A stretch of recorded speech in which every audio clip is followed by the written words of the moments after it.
আসসালামু আলাইকুম, আনিশা কিচেনে সকলকে স্বাগতম। আজকে আপনাদের এমন একটা রেসিপি দেখাবো, প্রত্যেকটা উপকরণ কিন্তু সকলের ঘরেই থাকে, তো খুবই সহজ আর খেতেও কিন্তু দুর্দান্ত হয়। তো আপনারা এটা বিকেলে স্ন্যাক্স হিসাবে খেতে পারবেন চা বা কফির সঙ্গে। আর এতটাই মুচমুচে হয় যা আপনারা নিজেই কানে শুনে নিন যে কতটা মুচমুচে। ভিডিওটি আপনারা স্কিপ না করে কিন্তু পুরোপুরি দেখতে থাকুন। সুজির পকোড়া বানাবো, তার জন্য আমি এখানে 1 কাপ সুজি নিয়েছি আর শুকনো কড়াইয়ের মধ্যে সুজিটা একটু ভেজে নেব।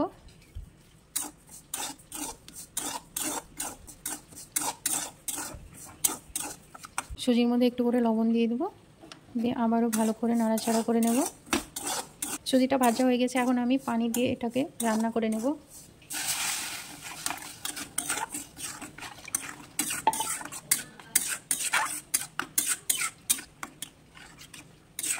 সুজিটা হয়ে গিয়েছে, এখন আমি নামিয়ে নেব। সুজিটা আমি ঠান্ডা করে নিয়েছি, এখন নিয়ে নেব কিছু সেদ্ধ করা আলু। আর আলুটাকে হাত দিয়ে ভালো করে ম্যাশ করে নেব।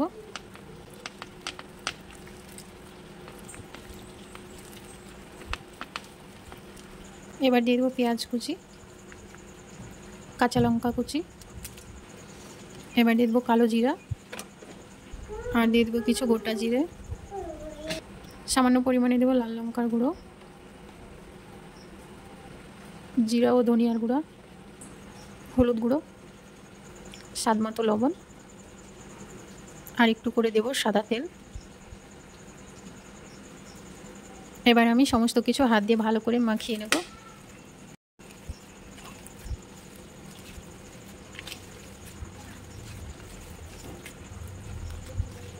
ভালো করে মেখে নিয়েছি, এখন আমি সব শেষে দিয়ে দেবো কর্নফ্লাওয়ার দিয়ে আবারও ভালো করে মেখে নেব।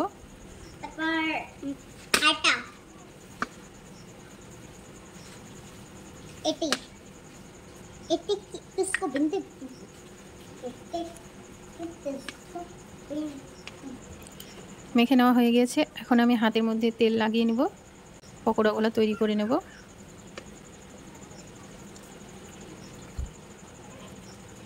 আমি আমার পছন্দ মতো পকোড়াগুলো তৈরি করে নেব, আপনারা আপনাদের পছন্দ মতো এগুলো তৈরি করে নিতে পারবেন। এইভাবে আমি সবগুলোই তৈরি করে নেব।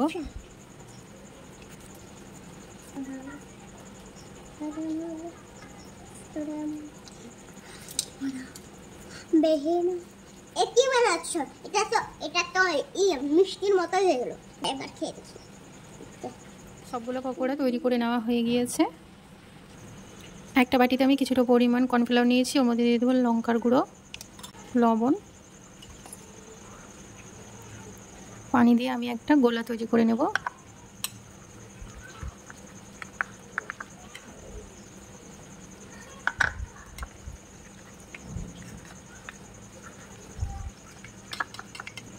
গোলাটাও রেডি করে নিয়েছি, এখন আমি ভাজার জন্য চলে যাব। আগে থেকে আমি কড়াইয়ে তেল গরম করতে বসিয়ে দিয়েছিলাম, আর যে গোলাটা রেডি করে রেখেছিলাম তার মধ্যে পকোড়াগুলো ডুবিয়ে তারপরে তেলের মধ্যে ছেড়ে দেব।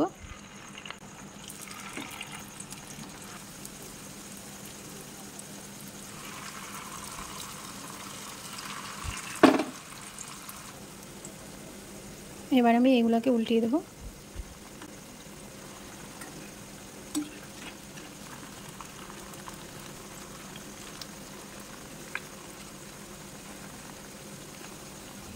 পকোড়াগুলো উল্টিয়ে পাল্টে একটু লাল করে ভেজে নেব।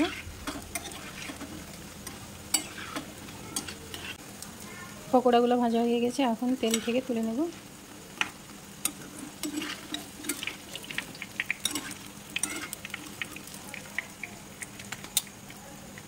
সমস্ত পকোড়া ভেজে নিয়েছি, আর এখন একটা প্লেটে আমি সাজিয়ে নিচ্ছি। পকোড়াগুলো কিন্তু খুব সুন্দর হয়েছে, আপনারা কিন্তু এইভাবে বাড়িতে বানিয়ে দেখতে পারেন, খেতে কিন্তু দারুণ হয়। ঘরে যা আছে তাই দিয়েই কিন্তু এই পকোড়াটা বানিয়ে নেওয়া যায়। সুজি আলু তো আমাদের সবার ঘরেই থাকে, তো এই দিয়ে আপনারা কিন্তু খুব চটজলদি এই পকোড়াটা বানিয়ে নিতে পারবেন।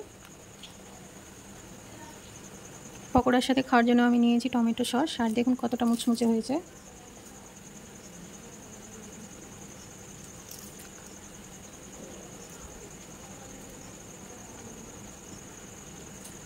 পকোড়ার এই রেসিপিটা ভালো লাগলে অবশ্যই like, share, comment, channel subscribe করতে ভুলবেন না। আর পাশে থাকা বেল বাটনটিতে অবশ্যই ক্লিক করবেন, যাতে পরবর্তী ভিডিও নোটিফিকেশান পেয়ে যান।